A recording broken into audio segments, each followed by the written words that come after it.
Colonel, pasensya na. It's still not clear to me ano yung specific bills that you will try to pass, to write sa Senado in order to protect the riders. I mean, okay, I understand you're saying na maraming abuso, pero what's a specific example of a bill na gusto niyo pong ipasa? Number one, Ma'am Reds, ito pong Fair Traffic Apprehension Act.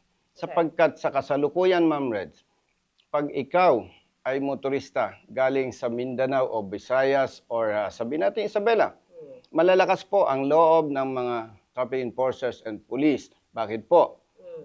Kapag nagbibigay po ang lokal na pamahalaan ng 30% or 20%, ibig sabihin po, kapag nakapanghuli ka sa araw na ito na ang halaga ng multa ay 10,000 pesos, meron silang 3,000 pesos doon. Totoo po Or ba yan? 3,000 pesos. Yes po. Is that proven? Yes po.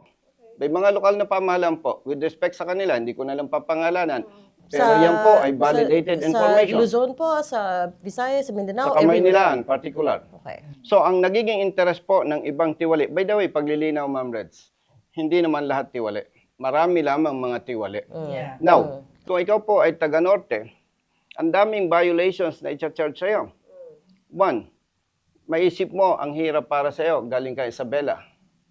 Hindi ko naman sinasabing tama ka, pero magkakaroon ka ng interest magsuhol.